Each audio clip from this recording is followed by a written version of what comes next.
Salam, selamat datang di dalam belajar kata bahasa Ibrani. Di dalam perjanjian lama, apa kata yang digunakan untuk sebuah pengharapan?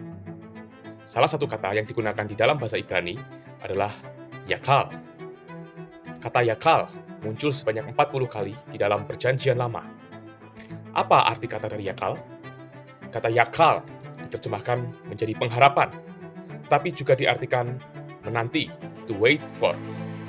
Ketika Nuh di dalam bahtera, menanti air bah reda di dalam Kejadian 8 ayat 12, menanti di sini memiliki akar kata yakal. Selanjutnya ditunggunya yakal pula 7 hari lagi. Kemudian dilepaskannya burung merpati itu, tetapi burung itu tidak kembali lagi kepadanya. Artinya, ketika kita berharap, di dalam pengharapan ada penantian. Harapan dan penantian saling berkaitan. Mengapa demikian?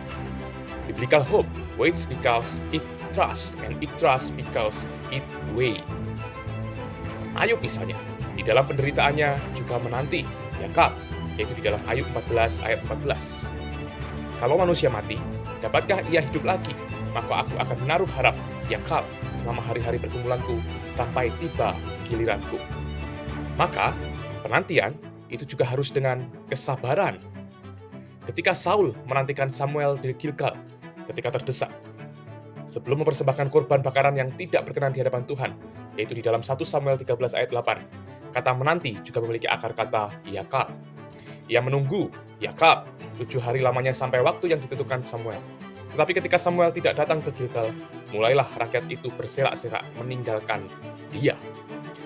Pada akhirnya, Saul tidak sabar dan mempersembahkan korban itu sebelum ditolak oleh Tuhan. Maka, di dalam berharap dan menanti juga terdapat tindakan percaya. Di dalam konteks Ibrani, kata yakal bukan sekedar optimisme belaka, meskipun merujuk kepada ekspektasi yang positif. Apa maksudnya?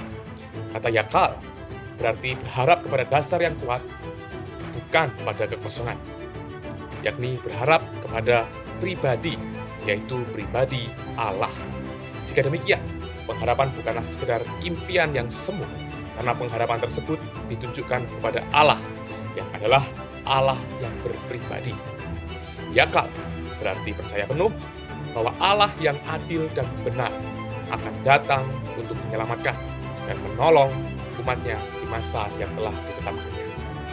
Jika demikian, apa tugas manusia? Tentu saja berharap, yakal, menanti dan percaya bahwa Allah akan menolong. Itu sebabnya ketika kita membaca Mazmur 42 ayat 6, sang pemazmur berseru-seru di dalam jiwa yang haus dan penuh tekanan. Mengapa demikian? Karena orang-orang berkata kepada pemazmur, "Di manakah Allahmu?"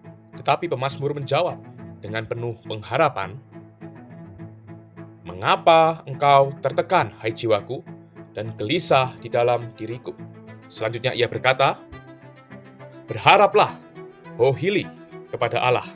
Akar kata Hohili adalah yakal. Maka dapat dikatakan, berharaplah, yakal, kepada Allah.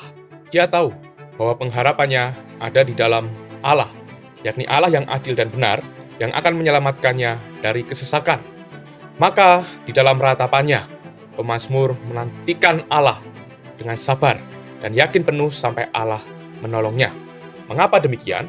Karena pemazmur percaya bahwa Allah adalah Allah yang setia.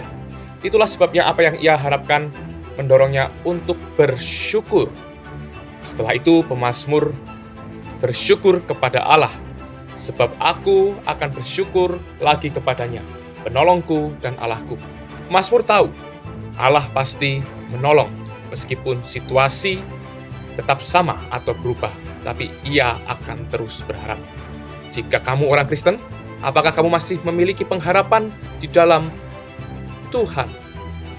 Di dalam setiap kesesakan yang kamu alami, apakah kamu masih menantikan Tuhan yang penuh dengan setia akan menolongmu? Pertolongan Tuhan akan terjadi meski kamu melihat segala sesuatu akan membaik, atau bahkan memburuk, atau bahkan stagnan. Dalam setiap zaman, yakal memanggil umat Allah untuk memiliki penantian yang aktif, sabar, dan penuh sukacita, yang tidak pernah merasa malu oleh keterlambatan. karena penantian itu berpegang pada kesetiaan Tuhan yang menepati perjanjian.